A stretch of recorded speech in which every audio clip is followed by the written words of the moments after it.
नमस्कार, आपण पाहत आहात प्रखर न्यूज. मी भैयासाहेब माळी. आजच्या या विशेष रिपोर्टमध्ये आपण पाहणार आहोत सटाणा शहरातील नागरिकांच्या समस्येवर आधारित वास्तवाचं चित्र. सटाणा नगर परिषद कर वसुलीत अग्रेसर आहे. घरपट्टी, पाणीपट्टी आणि विविध करांच्या माध्यमातून नागरिकांकडून नेहमीच महसूल गोळा केला जातो.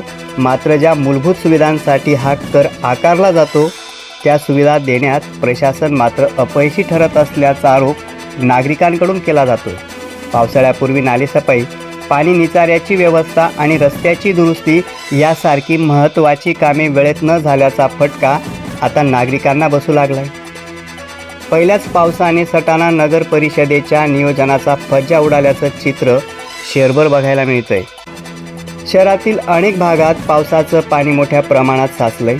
रस्त्यावर आणि खड्ड्यांमध्ये पाणी साचल्यानं वाहन चालकांना रस्त्याचा अंदाज येत नाही. परिणामी अपघाताचा धोका वाढतोय. पदचाऱ्यांना मोठी कसरत करत प्रवास करावा लागतोय. याशिवाय साचलेल्या पाण्यामुळे डासाची उत्पत्ती वाढण्याची शक्यता असून नागरिकांच्या आरोग्याचाही प्रश्न निर्माण झाला आहे. त्यामुळे शहरातील विविध भागातील नागरिकांनी तीव्र नाराजी व्यक्त केली आहे. आता नागरिकांची स्पष्ट मागणी आहे, कर घेत असाल तर सुविधा देखील द्या. साचलेल्या पाण्याचा तातडीने निचारा करावा. रस्ते चिखलमुक्त आणि पाणीमुक्त करावेत. पावसाळ्यात नागरिकांना होणारा त्रास दूर करावा. विशेष म्हणजे शहरातील लोकप्रतिनिधींनीही आपापल्या प्रभागांमध्ये पावसाळ्यात निर्माण झालेल्या समस्यांकडे गांभीर्यानं लक्ष देण्याची गरज आहे.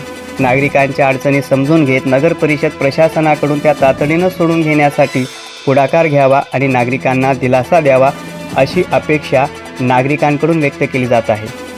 आता हे पाहणं महत्त्वाचं ठरणार आहे की नगर प्रशासन आणि लोकप्रतिनिधी नागरिकांच्या या मागणीची कितपत दखल घेतात आणि शहरातील समस्या सोडवण्यासाठी कोणती ठोस पावले उचलतात.